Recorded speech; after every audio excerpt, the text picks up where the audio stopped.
There's also like another hyperparameter that you can tune, okay?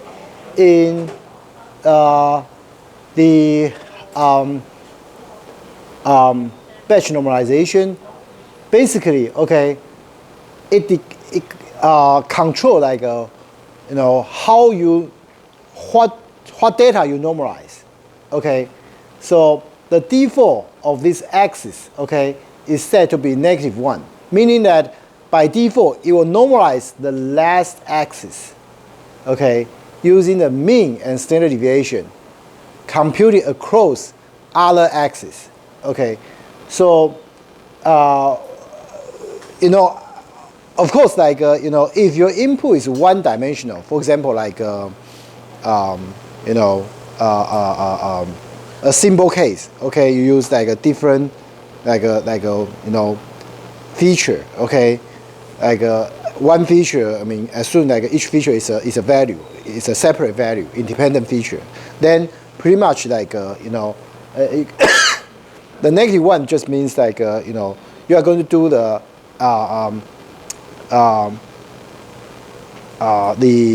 average and just do the normalization, okay, for that particular feature, okay. But in the future we are going to talk about like the input batch may be two-dimensional. For example, like batch size. This is like the regular case, like batch size feature. Okay, batch size feature. Okay, then you are going to normalize each feature separately. Okay, but later on, okay, when we talk about CNN, the input batch will be three-dimensional. Okay, so it's going to be something like batch size, height, width. Okay, if that's the case, then -1 means like you are going to do the normalization over the width dimension. Okay, because if assuming that we are using like the fashion MNIST data set, I mean, which is a 2D, in our example, we flatten it into just like a 784 independent features.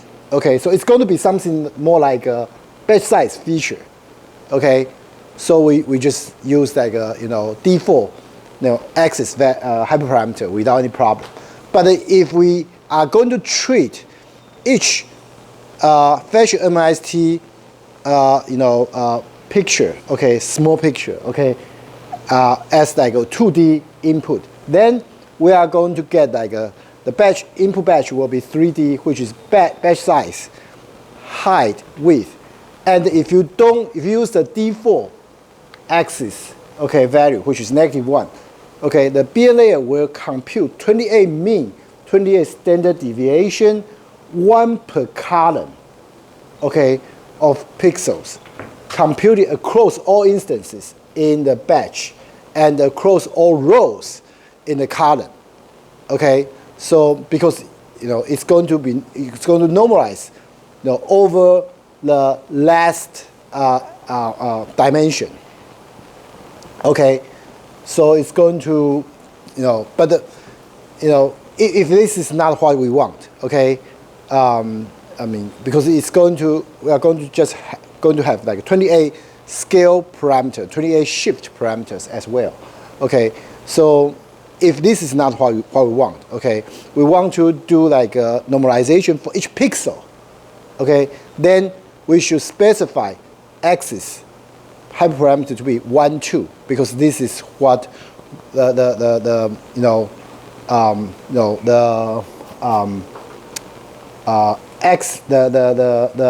dimensions that we want to normalize.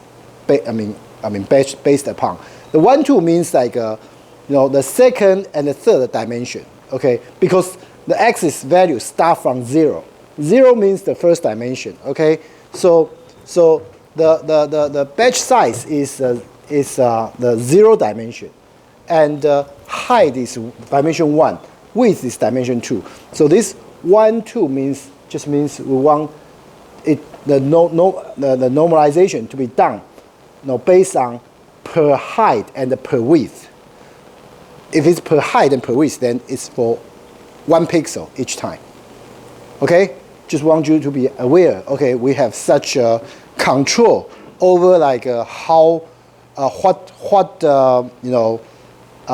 input data we want to normalize. Okay, I mean it is by adjusting the axis hyperparameter. Okay.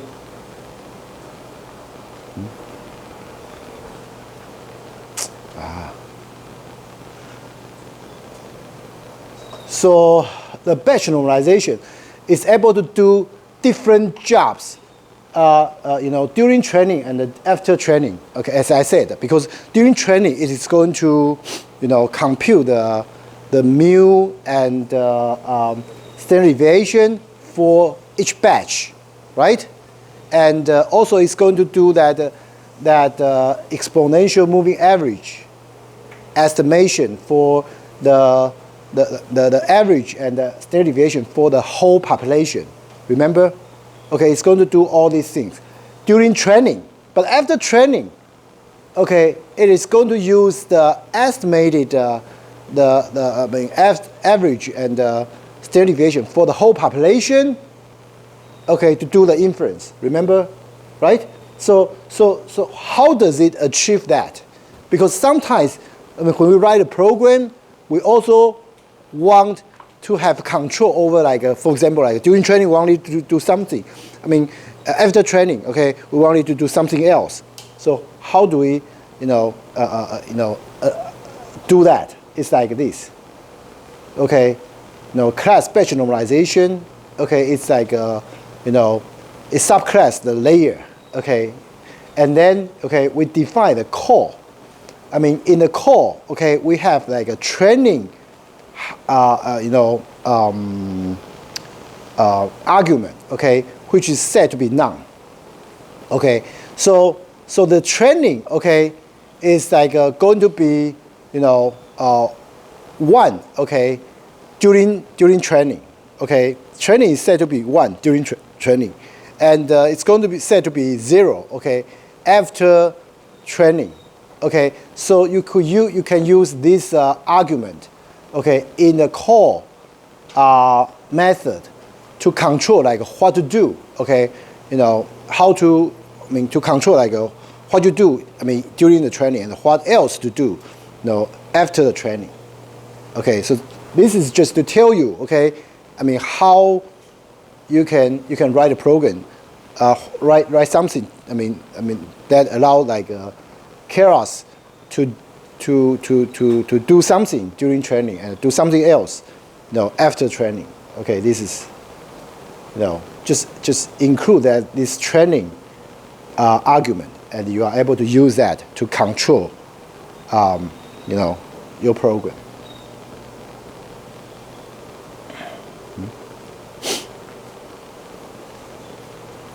So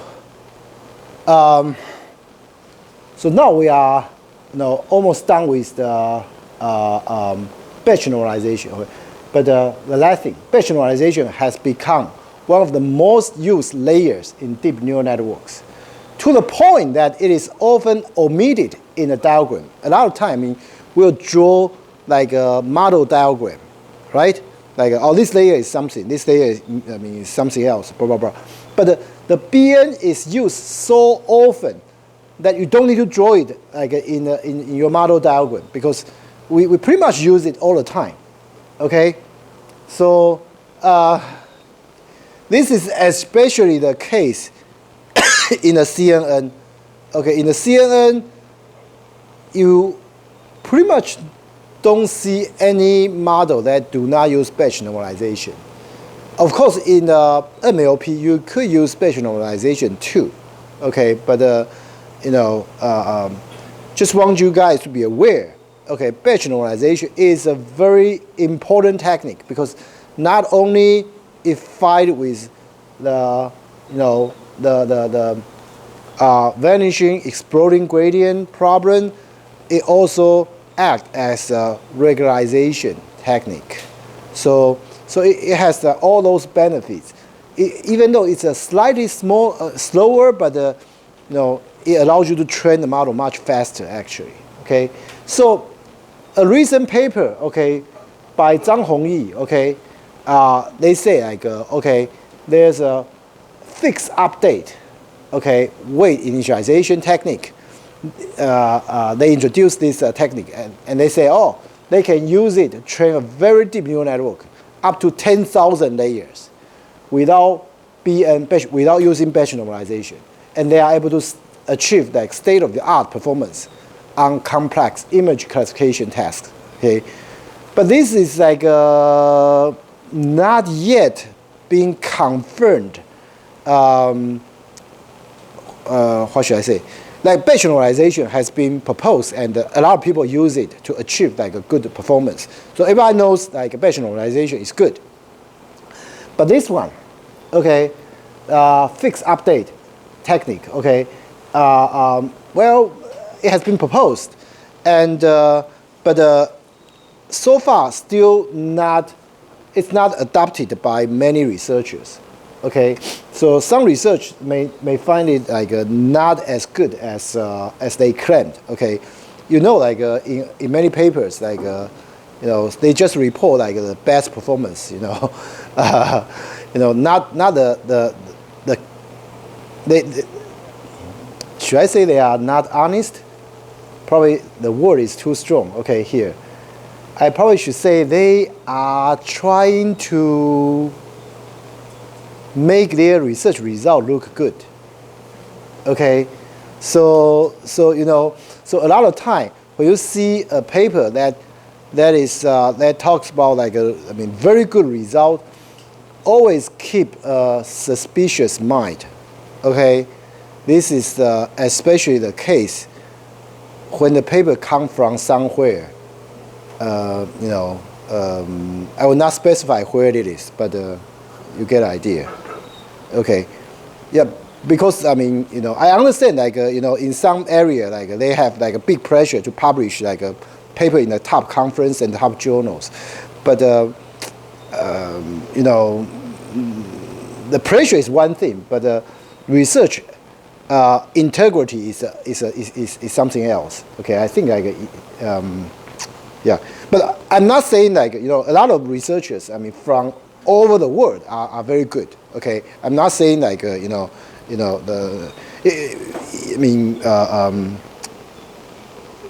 research from those areas are always poor. That's not what I meant to say. Okay, so anyway, so we are done with batch normalization concept. Okay, and the next idea is called gradient clipping. Okay, the idea is pretty much like this. Okay, yeah, remember like we have the exploding gradient problem, right? If the gradient is too big, we also have an issue, right? Okay, so this is especially the case in the recurrent neural networks. As I said, like exploding gradient problem occur mostly in recurrent neural network. Okay, so when you have the gradient is too big, you can just like just cut it, just clip it. Okay, gradient clipping just you use scissors to clip it. Okay, just reduce the value. Okay, that's a very simple idea. Okay, so the gradient clipping, there are two ways to clip the gradient. Okay, one is called clip by value. One is called clip by norm. Okay, so let's talk about clip by value first. Okay, implementing gradient clipping is very simple. Okay, so optimizer equal to keras.optimizer.sgd. But here, okay, inside here, you just say clip value equal to 1.0. So when you specify clip value equal to 1.0 here, okay, and then you use this optimizer, okay, then that's gradient clipping and the clip by value. Okay, if you do this, then whichever has whatever dimension has a gradient higher than 1.0, it will be replaced by 1.0, basically. So any value greater than, actually it's not, it works both ways. Okay, so not only greater than 1.0, it will be replaced by 1.0. If a value, if a gradient is smaller than negative 1.0, it will be replaced by negative 1.02. Okay, so this just means like the absolute value of your gradient for every dimension is bounded by 1. The absolute value of your gradient for every dimension is bounded by 1. That's what it means. Of course, you could use different gradient value here. Okay, so this idea is called clip by value. Okay, and this clip by value has some issues. Okay, also has some issues. Okay, what issue it may have? Okay, remember like in the gradient descent. Okay, the direction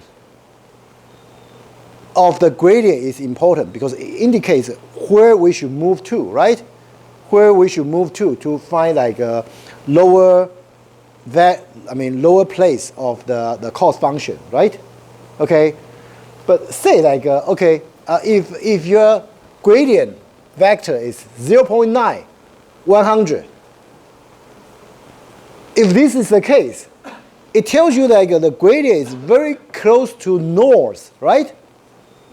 Very close to north because the x direction is only 0.9, but the y is 100. So if you draw this vector, you will find that it points to very close to north, right? Right? Okay, but if you use like a clip by value, okay, and assuming you use the value, use exactly like what we have here, what happens is that this vector will become 0.9, 1, right? Because that 100 will be replaced by 1, right? And 0.91 is going to be close to 45 degrees, right? Northeast, right? Northeast. Close to northeast, like exactly northeast, like 45 degrees, right? Because you get the same close value for x and the y value, right? So y is north, y is close to 45 degrees. The difference is quite large, right? The difference of the direction is quite large. So when you go, use this direction to do gradient descent, you may instead get like a higher, increase the cost function, right? You may not reduce the cost function, but to increase it. Okay, so this is the issue. Okay, this is the issue for clip by value. Okay, so that's why we have another idea called clip by norm. Okay, so basically clip by norm is to make sure, okay, if you have some, say if it's like a two-dimensional, so x1, x2, right? So it's like this is your gradient, x1, x2. Then you need to guarantee x1 squared plus x2 squared. This one has to be smaller or equal to a fixed value. Okay, has to be smaller or equal to a fixed value. Okay, instead of like we asking like every single dimension, their value is bounded. We want you can consider this as a length, the norm or length of this vector to be bounded. Okay, so if it's greater, if it's too big, like this case, 0.9, 100, then you compute this, and then you divide original x1, x2 by this value. Okay, so this is what happened. So you can see if you use clip norm, okay, you set a boundary bound upper bound for your L2 norm. Okay, so you can set the creep norm to be 1.0, and the vector 0.9 100 will be creeped to 0.00899964 and 0.9999595. Okay, because they are going to be these two values are divided by the length of the vector, Okay, so we guarantee the square sum of this is going to be 1. Okay, and if you use creep by norm, you can see that the direction of this vector is still going to be the same, because you are dividing these two dimensions by the same value anyway. Okay, so the direction is maintained, okay, preserving its orientation, okay, but almost eliminating the first component, okay, as a result, okay. So which one to use? Let me put it this way, okay. If your problem is easy, creep by value is normally good enough, okay. But for more complex problem, creep by norm is normally better than creep by value. But again, creep by norm take more time to compute, okay, because for each vector it needs to compute this thing, and the L2 norm takes time to compute, right? Okay, it's not just by like comparing each component by like a simple value. Okay, you need to compute this square. I mean the sum of the square, and then see like if it's over the limit, or if it's over the limit, you need to do the division. So that it takes time. Okay, it takes more time. Okay, because there are more computations involved. Okay, so the gradient explode during training. Okay, if you see that, observe that. Okay, you can track the size of the gradient using TensorBoard. Remember, I talked about TensorBoard. The TensorBoard is a good visualization tool which allows you to even track like the gradient during training. Okay, so during training, if your gradient become larger and larger, or like it becomes like very unstable, then you may have gradient exploding problem. Okay, so you may want to try both creeping by value and the creeping by norm. Okay, with different thresholds, and see which option perform better. Okay, on the validation set. Okay. And then it's the transfer learning. Okay, so we are done with like batch normalization and gradient creeping. Then okay, it's the transfer learning. I'm not sure if I can finish this part today, but anyway, it's generally a good idea to train a very large. Not a good idea to train a very large deep neural network from scratch. As I actually already told you previously that, okay, for deep neural network, nowadays we almost always use transfer learning. Okay, so you should always try to find an existing neural network that accomplishes a similar task to the one you are trying to tackle. And when we say similar task, it is actually not, it is much more flexible than you may consider. Okay, as we will talk about later. Okay, then just reuse the lower layers of the network. So we call this transfer learning. So you will not only speed up the training considerably, but will also require much less training data. So this is like important. Remember, like at the beginning of this chapter, we talked about several issues with deep learning. One of the issues is like a lot of time, I mean, we don't have a lot of training data, right? Or like even if you have a large training data set, I mean, you don't have money to label all of them, right? So the size of the training data, if it's like limited, then transfer learning also help with that. Okay, So suppose you have access to a DNN that was trained to classify pictures with 100 different categories, including animals, plants, vehicles, and everyday objects. So you now want to train a DNN to classify specific types of vehicles. These tasks are very similar, okay, because, well, the first model already learned how to classify different types, which include vehicles. So it knows like, what is vehicle, what is not. But now you want to classify different vehicles.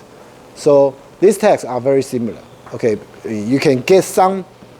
You can use transfer learning. Okay, so even partly overlapping. So you should try to reuse part of the first network.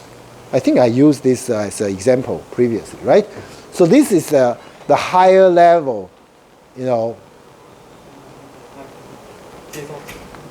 哦，没有了。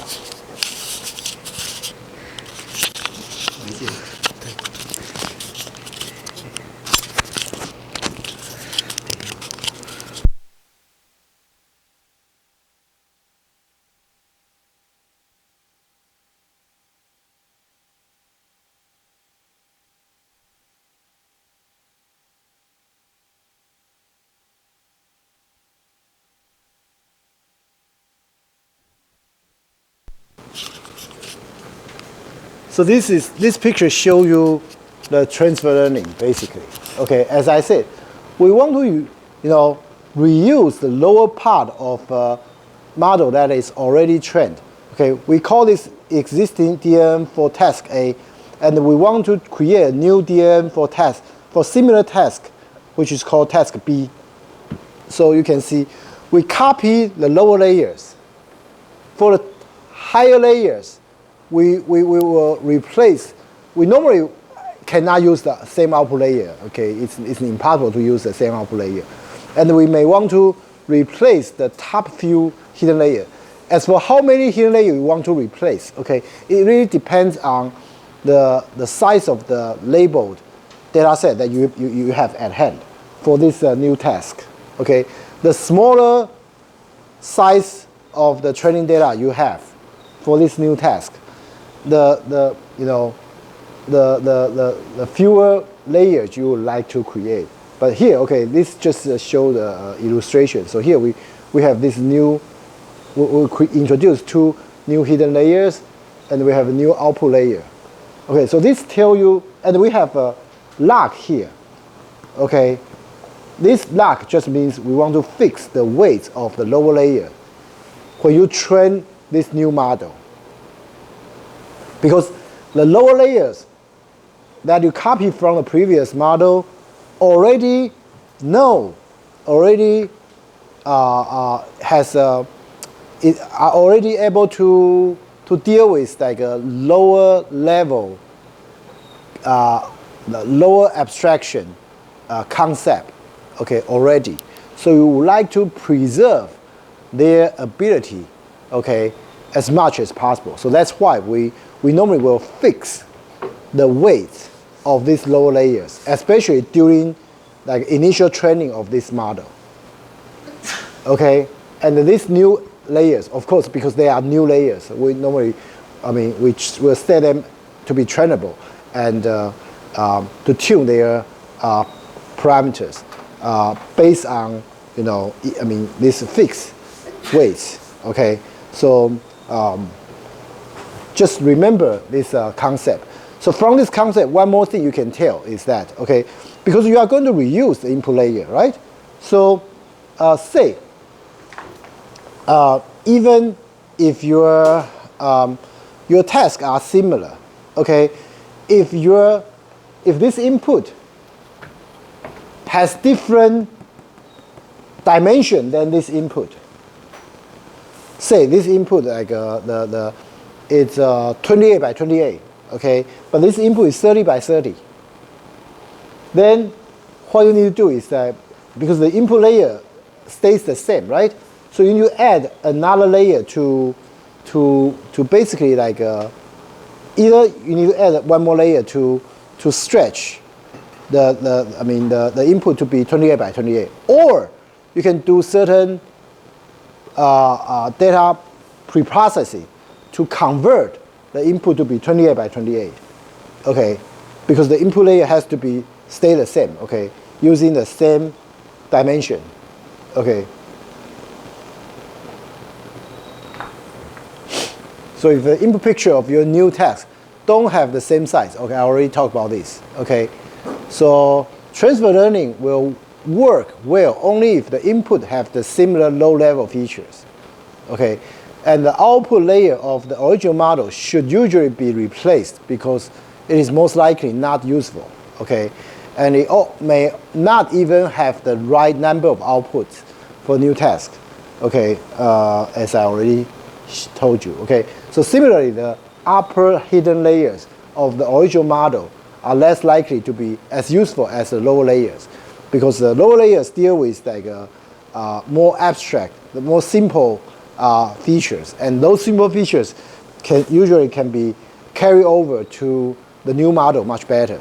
But the higher hidden layer deal with the more abstraction, more complex abstraction, which usually are more associated with the problem they are problem of the original model. Okay, which may not, as I said, like, because the new text has a different problem. So the higher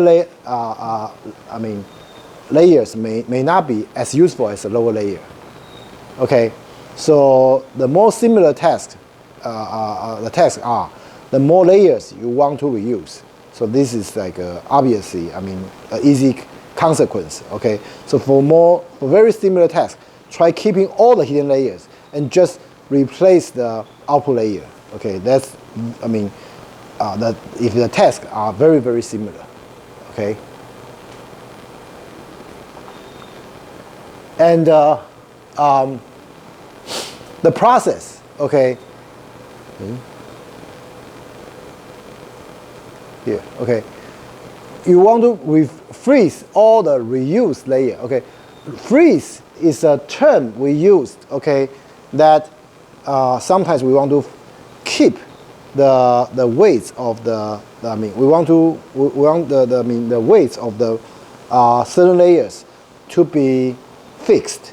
Okay, during training, then we say we want to freeze that layer. Okay, just want to. This is a new term that you may want to familiar with. Okay, so make their weights non-trainable. Okay, so that gradient descent won't modify them. Okay, then train your model and see how it performs. Then try unfreezing one or two of the top hidden layers to let back propagation tweak them. Okay, and see if performance improves. Okay, so the more training data you have, the more layers you can unfreeze. This really depends on the size of the data, size of training data you have. Okay, it is also useful to reduce the learning rate when you unfreeze reused layers. Okay, because you want to avoid changing too much weight of the layers that you copy from the previous model. Okay, so you want to use a smaller learning rate just to maintain the weights of the you copy as much as possible. Okay, so if you still cannot get good performance and you have little training data, you can drop the top hidden layer and freezing all the remaining hidden layers again.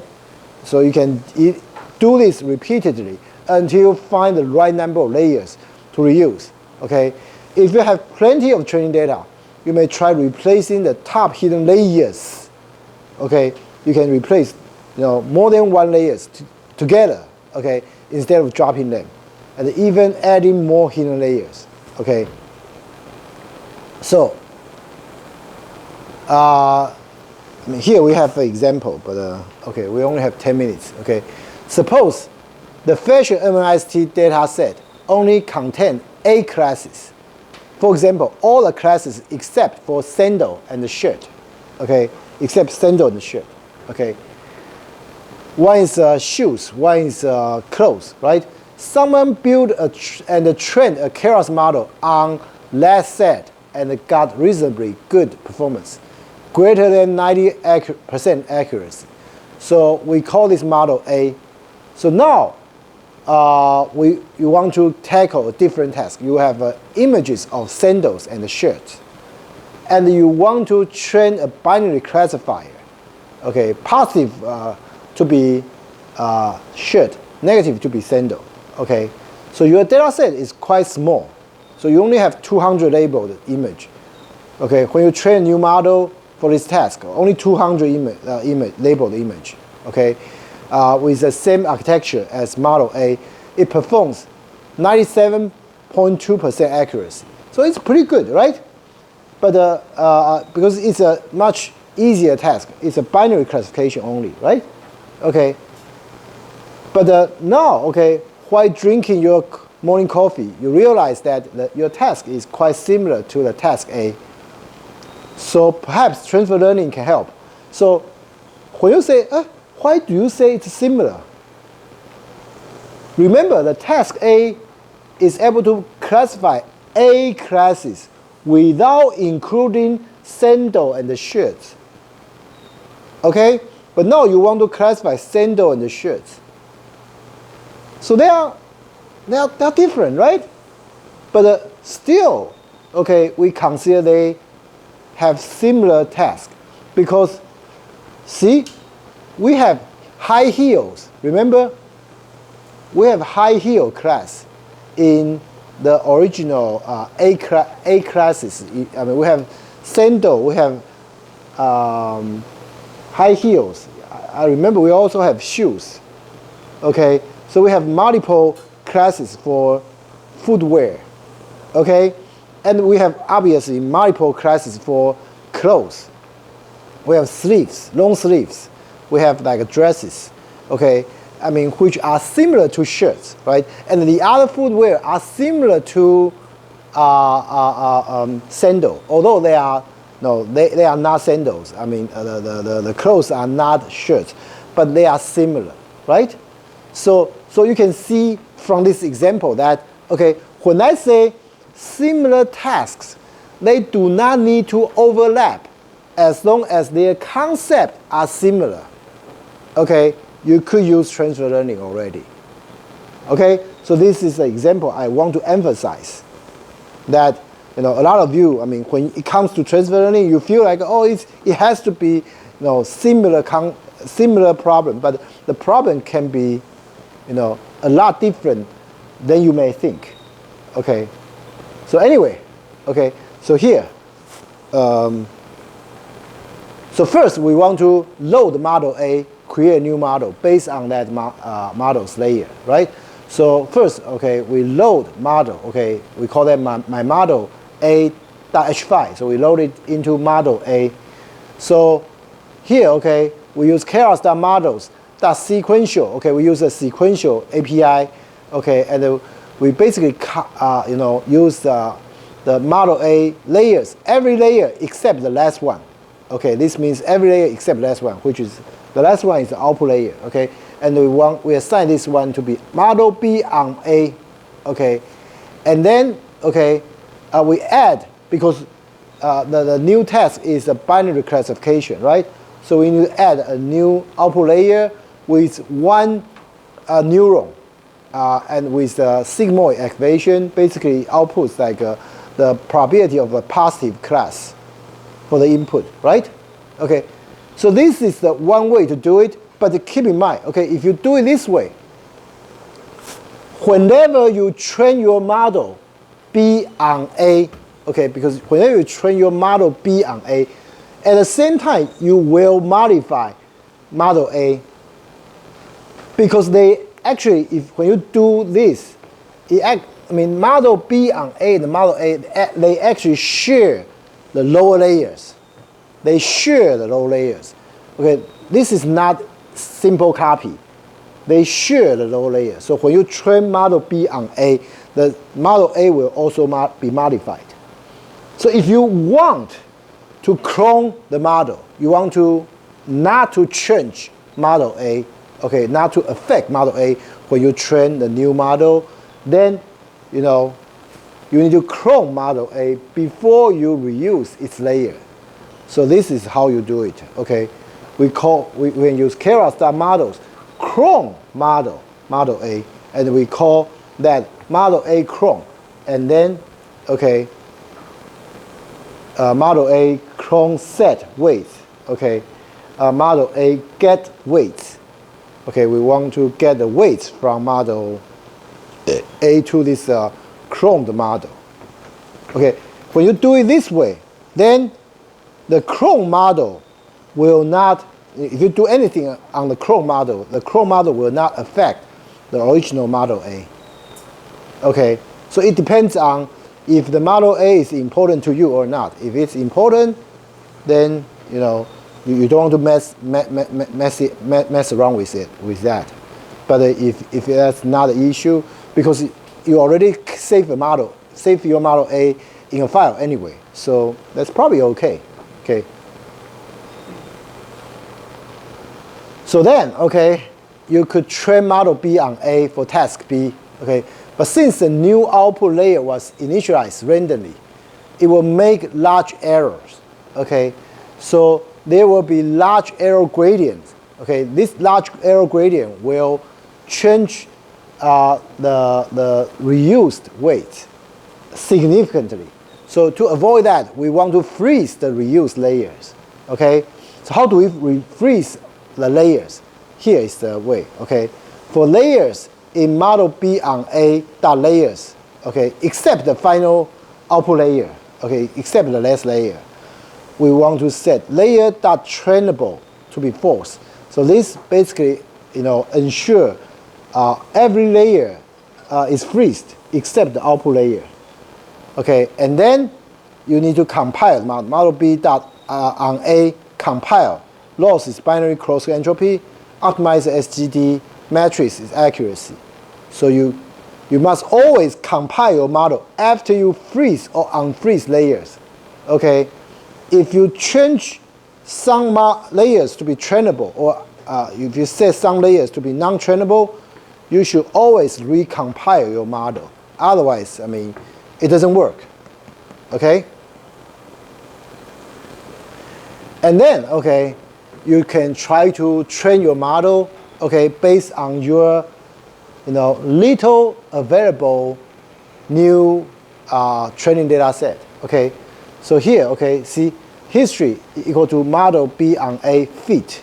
So we use X train B, X train, Y train B. Epoch, we only use 4 epochs.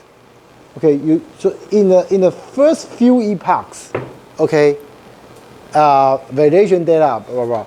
Here you want to train the first few epochs, okay, with the copied layers frozen, okay, and then, okay, you see, and normally in this stage, you will set the learning rate to be a little bit large.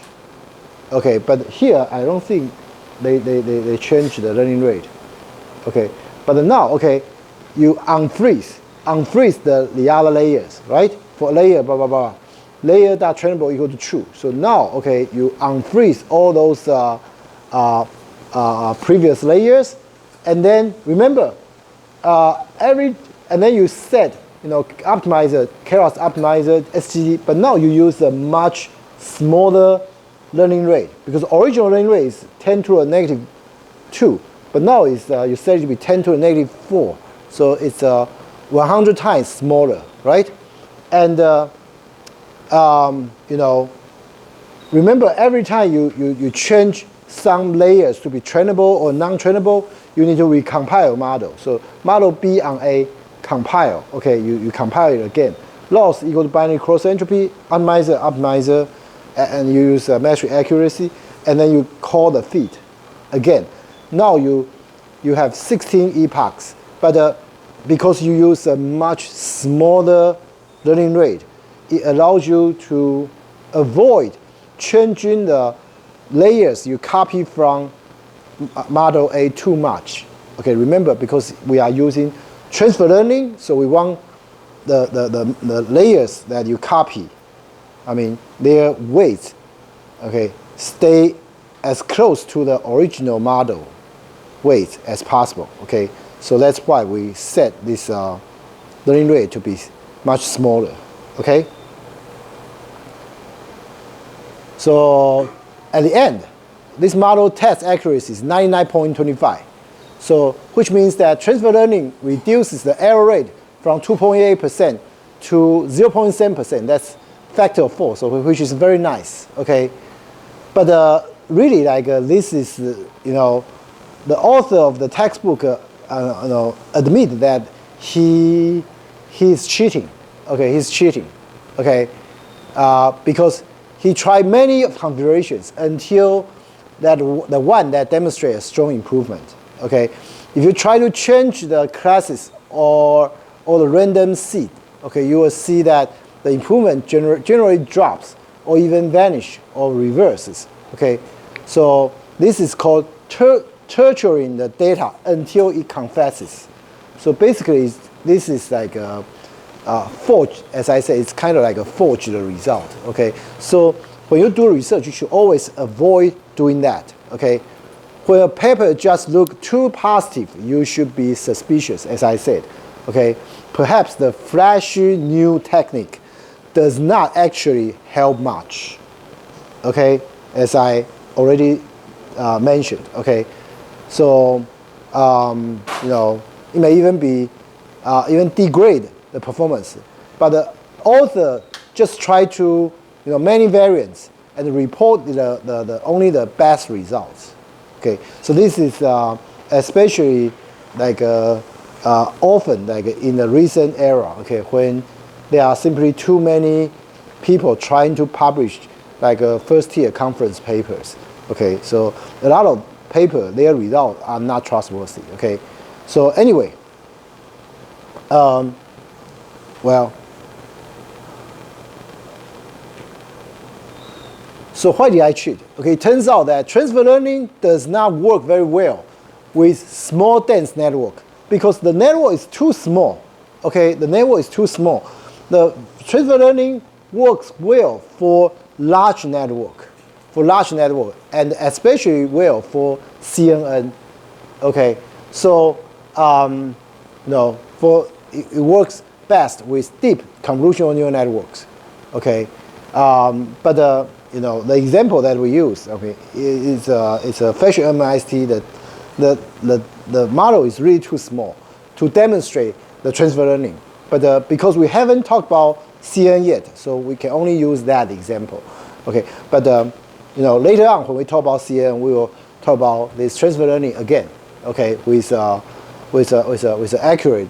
You know, at that time, I mean, the author, I mean, of the textbook promise is not going to be the result is going to be, you know, more authentic. Okay.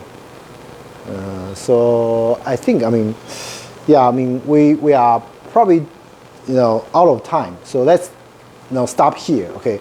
I hope like next time we are able to finish this chapter. Okay. I hope. Okay. Then the next time we are going to talk about CNN.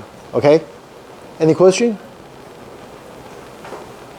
And just want to remind you, okay, it's about time for you to search for your, you know, collaborated team, okay, for the final project, because the final project is going to be done by, you know, two small groups, okay. So make sure you find your, you know, friends as soon as possible, okay. Thank you.